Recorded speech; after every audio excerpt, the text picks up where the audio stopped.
வணக்கம். இலங்கையின் ஆய்வு செய்திகளுக்காக நான் ஹரிணி.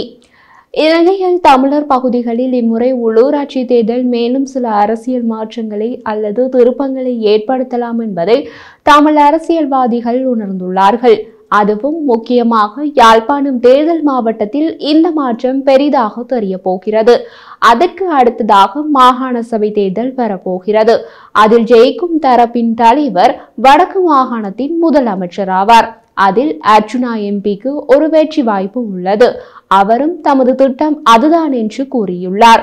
அதே நேரத்தில் முதலமைச்சர் நாற்காலியில் தமிழரசு கட்சியின் சுமந்திரனுக்கும் ஒரு கண் உள்ளது. நாடாளுமன்ற தேர்தலில் தோல்வியுற்ற சுமந்திரன் அதனால் ஏற்பட்ட அவமானத்தை போக்க வடக்கு மாகாண முதலமைச்சராக பார்க்கிறார். அதற்கான சில காய் நகர்த்தல்களை அவர் செய்ய தொடங்கியுள்ளதாக கூறப்படுகிறது. அவர் ஒரு நாடாளுமன்ற உறுப்பினர் அல்ல என்பதனால் மக்கள் பிரச்சனைகள் பற்றி எதுவும் செய்ய முடியாது. அவர் நாடாளுமன்ற உறுப்பினராக இருந்தபோது மக்கள் பிரச்சனைகள் பற்றி ஏதாவது செய்தாரா இல்லையா என்பது வேறு விஷயம். அதை நீங்கள் யாழ்ப்பாணத்தில் வசிக்கும் மக்களிடம் கேட்டு தெரிந்து கொள்ளலாம். வடக்கில் இப்போது ஒரு அரசியல் வெற்றிடம் உள்ளது. அதை அர்ச்சுனா எம்பி நிரப்பி விடுவாரோ என்ற பயம் பாரம்பரிய தமிழ் கட்சிகளுக்கு உள்ளது. அரசியல் வெற்றிடம் இருப்பது கடந்த நாடாளுமன்ற தேர்தலில் தெளிவாக தெரிந்தது. யாழ்ப்பாணம் தேர்தல் மாவட்டத்தில் நடந்த நாடாளுமன்ற தேர்தலில் வழமைக்கு மாறாக தேசிய கட்சியான தேசிய மக்கள் சக்தி கட்சிக்கு 3 ஆசனங்களும் ராமநாதன் அர்ச்சுனாவின் சுயேட்சை குழுவுக்கு 1 ஆசனமும் கிடைத்தது. மொத்தம் 6 ஆசனங்களில் 2 ஆசனங்கள் மட்டுமே இரு பாரம்பரிய தமிழ் கட்சிகளுக்கு கிடைத்தது. அதுவும் கட்சிக்கு 1 மட்டுமே. அந்த அளவுக்கு பாரம்பரிய தமிழ் கட்சிகள் மக்களிடம் செல்வாக்கை இழந்துவிட்ட நிலையில் உள்ளூராட்சி தேர்தல் மிக துரிதமாக வரப்போகிறது. யாழ்ப்பாண தேர்தல் மாவட்டத்தில் ஆளும் கட்சி என்பிபியில் 3 பேர் எப்படி ஜெயித்தார்கள்? சமூக சேவையா, இன ரீதியான போராட்டமா, இன ஒடுக்குமுறைக்கான குரல் கொடுத்தார்களா, பேச்சு திறமையா? எதுவுமே இல்லை. நாடாளுமன்ற தேர்தல் நடந்த போது அடித்த அனுரகுமார அலையில் 3 பேர் ஜெயித்தார்கள். அவர்கள் யார் என்பது அதற்கு முன் யாழ்ப்பாணத்தில் யாருக்கும் தெரியாது. ஜெயித்து நாடாளுமன்றம் போன பின்னர் அவர்கள் ஆளும் கட்சியில் இருந்த போதிலும் அவர்களால் பெரிதாக எதையும் செய்ய முடிந்திருக்கவில்லை. அவர்கள் பெரிய ஆளுமை உள்ளவர்களாகவும் தெரியவில்லை. நாடாளுமன்றத்தில் ஒருவர் பேப்பரில் எழுதியதை வாசித்து காட்டினார். பேப்பரில் எழுதியது அவரா அல்லது யாராவது எழுதி கொடுத்தார்களா தெரியவில்லை. மற்றொருவர் லொரியில் ஏறி போட்டோ எடுத்தார். 3வது நபரின் அடையாளமே தெரியவில்லை. நாடாளுமன்ற தேர்தலில் 6 ஆசனங்களில் 3 ஆசனங்கள் என்பது 50%. ஆனால் உள்ளூராட்சி தேர்தலில் தேசிய கட்சியான என்பிபி எனப்படும் தேசிய மக்கள் சக்தி கட்சிக்கு அது போன்ற 50% வெற்றி சாத்தியமில்லை. பாரம்பரிய தமிழ் கட்சிகள் மக்களின் நம்பிக்கையை இழந்துவிட்டன என்பதும் தேசிய மக்கள் சக்தி கட்சி நாடாளுமன்ற தேர்தலில் பெற்ற வெற்றியை பெறாது என்பதுமாக சேர்ந்து யாழ்ப்பாணம் தேர்தல் மாவட்டத்தில் உள்ளூராட்சி தேர்தலில் ஒரு அரசியல் வெற்றிடத்தை ஏற்படுத்த போகிறது. அதை யார் நிரப்ப போகிறார்கள்? அர்ச்சுனா எம்பியின் சுயேட்சை குழுவுக்கு அதில் ஒரு நல்ல வாய்ப்பு உள்ளது. மக்களுக்கு உள்ளூரில் உள்ள பிரச்சனைகளை நாடாளுமன்ற உறுப்பினர்களிடம் புகார் செய்வது என்பது யாழ்ப்பாணத்தில் மிக அபூர்வம் என்பதாக மாறியிருந்தது. காரணம் என்ன? கடந்த காலத்தில் யாழ்ப்பாணத்திலிருந்து தேர்ந்தெடுக்கப்பட்ட நாடாளுமன்ற உறுப்பினர்களை காண்பதே அரிது.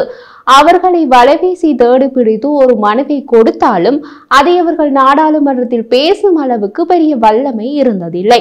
பிரச்சனையும் தீர்வதில்லை. அதனால் யாழ்ப்பாணம் நாடாளுமன்ற உறுப்பினர்களிடம் மக்கள் தமது குறைகளை தெரிவிப்பதையே நிறுத்தி கொண்டார்கள்.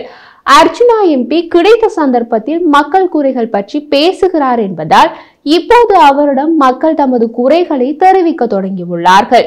அவரும் தமக்கு கிடைத்துள்ள குறைகள் என்று ஒரு பெரிய கட்டு ஆவணங்களை காட்டுகிறார். யாழ்ப்பாணம் தேர்தல் மாவட்டத்தில் 6 எம்பிக்கள் இருந்தும் ஏன் மக்கள் குறைகள் அர்ச்சுனா என்ற ஒருவரையொருவர் தேடி போகின்றன? அந்த வகையில் அர்ச்சுனா எம்பி மக்களை பிரதிநிதித்துவப்படுத்துகிறார் என்ற தோற்றம் ஏற்பட்டுள்ளது. இதை வைத்துக் கொண்டு உள்ளூராட்சி தேர்தலில் அர்ச்சுனா எம்பியின் சுயேட்சை குழுவால் கணிசமான ஆசனங்களை பெற்றுக்கொள்ள முடியும். அது எங்கே உதவும் என்றால் அடுத்து வரவுள்ள மாகாண சபை தேர்தலில். உள்ளூராட்சி தேர்தல் மிக குறுகிய காலத்தில் வர உள்ளது. தமிழ் சிங்கள புத்தாண்டுக்கு முன் தேர்தல் வந்துவிடும் என்ற அரசு தரப்பில் கூறப்பட்டுள்ளது. அவ்வளவு குறுகிய கால அவகாசத்தில் அர்ஜுனா எம்பியின் சுயேட்சை குழுவால் வடக்கில் உள்ள அனைத்து உள்ளூராட்சி சபைகளிலும் ஆட்களை தேர்ந்தெடுத்து நிறுத்துவது கடினம். ஆனால் மாகாண சபை தேர்தலுக்கு போதிய கால அவகாசம் உள்ளது. அதில் ஜெயித்தால் வடமாகாண சபை முதல்வராக முடியும். அதனால் மாகாண சபை தேர்தலை பிரதான இலக்காக வைத்துக் கொண்டு உள்ளூராட்சி தேர்தலில் அர்ஜுனா எம்பியின் சுயேட்சை குழு மட்டுப்படுத்தப்பட்ட இடங்களில் போட்டியிட்டு கணிசமான இடங்களில் ஜெயிக்கலாம். இதற்கு முன் வடக்கு மாகாணத்தில் எந்த தேர்தலிலும் கணிசமான இடங்களை ஜெயித்தது தமிழ் தேசிய கூட்டமைப்பு. அதன் பெரும்பகுதி இருப்பது இப்போது தமிழரசு கட்சியில். அர்ஜுனா எம்பியின் நடவடிக்கைகளால் தமிழரசு கட்சி கொஞ்சம் மிரண்டு போயுள்ளது. தாமும் எதையாவது செய்து காட்டாவிட்டால் மக்கள் மறக்கப்பட்டு விடுவோம் என்ற பயம் அவர்களுக்கு ஏற்பட்டுள்ளது. அதற்கு அவர்கள் என்ன செய்கிறார்கள் பாருங்கள். தமிழரசு கட்சியின் நாடாளுமன்ற உறுப்பினரான சாணக்கியன் மற்றும் முன்னாள் நாடாளுமன்ற உறுப்பினர் MA சுமந்திரன் ஆகியோர் இந்திய நாடாளுமன்ற திராவிட முன்னேற்ற கழக சார்பான தலைவர் கனிமொழியை சந்தித்துள்ளனர். அந்த புகைப்படம் எடுத்து தமிழ் ஊடகங்களில் வெளியிட்டுள்ளனர்.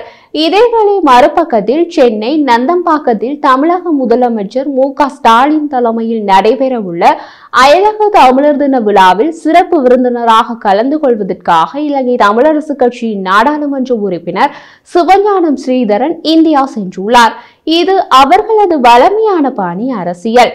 சாணக்கியன் MA சுமந்திரன் ஆகிய இருவரும் கனிமொழியை சந்தித்தது பற்றி குறிப்பிட்ட போது இந்தியா மற்றும் தமிழ்நாட்டு அரசுகளின் அழைப்பின் பேரில் இந்த சந்திப்பு சென்னையில் இடம்பெற்றதாக தெரிவித்ததாக அவர்கள் சார்பு ஊடகங்கள் கூறுகின்றன. உங்களுக்கு இந்திய அரசியல் தெரிந்தால் இது சாத்தியமில்லை என்பது புரிந்து போகும். இந்திய மத்திய அரசில் ஆளும் கட்சி பாரதிய ஜனதா. தமிழகத்தில் திமுக எனப்படும் திராவிட முன்னேற்ற கழகம். பாரதிய ஜனதா கட்சிக்கு நேரடி எதிர்கட்சியாக காங்கிரஸ் கட்சி உள்ளது. காங்கிரஸ் கட்சியின் கூட்டணியில் உள்ளது திராவிட முன்னேற்ற கழகம். தமிழகத்தில் திமுகவுக்கும் பாரதிய ஜனதா கட்சிக்கும் இடையே ஏகப்பட்ட குத்துவெட்டு. இருதரப்பும் கடுமையான எதிரிகள். அந்த நிலையில் பாரதிய ஜனதா தலைமையிலான மத்திய அரசும் திராவிட முன்னேற்ற கழகம் தலைமையிலான தமிழக அரசும் ஒன்றிணைந்து தமிழரசு கட்சியின் நாடாளுமன்ற உறுப்பினர் சாணக்கியனையும் முன்னாள் நாடாளுமன்ற உறுப்பினர் சுமந்திரனையும் இந்தியாவுக்கு அழைத்தார்களா? இரண்டு எதிரெதிர் கட்சிகள் ஒன்றிணைந்து இந்த இருவரையும் அழைத்தார்கள் என்று ஊடகங்களில் வெளியிட்ட புண்ணியவான் யார் என்று தெரியவில்லை. யாராக இருந்தாலும் அவருக்கு இந்திய அரசியல் தெரியவில்லை.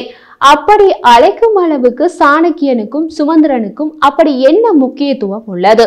இருவரில் ஒருவர் தமிழரசு கட்சி என்ற எதிர்கட்சியின் MP, மற்றவர் அது கூட இல்லை. தேர்தலில் தோற்று தமது MP பதவியை இழந்தவர். இவர்கள் போய் சந்தித்த கனிமொழி மத்திய அரசில் ஆளும் கட்சி அல்ல, எதிர்கட்சி MP. அவரால் மத்திய அரசில் எதையும் செய்ய முடியாது.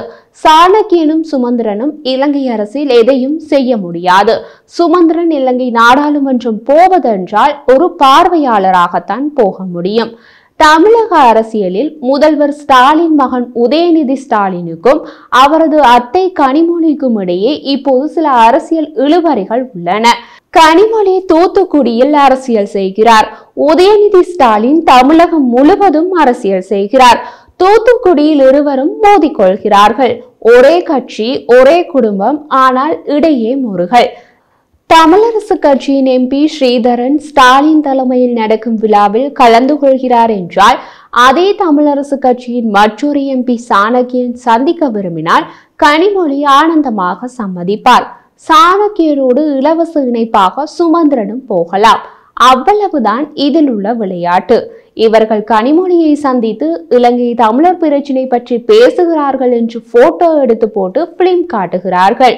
இதைத்தான் நீண்ட காலமாக இவர்கள் செய்கிறார்கள்.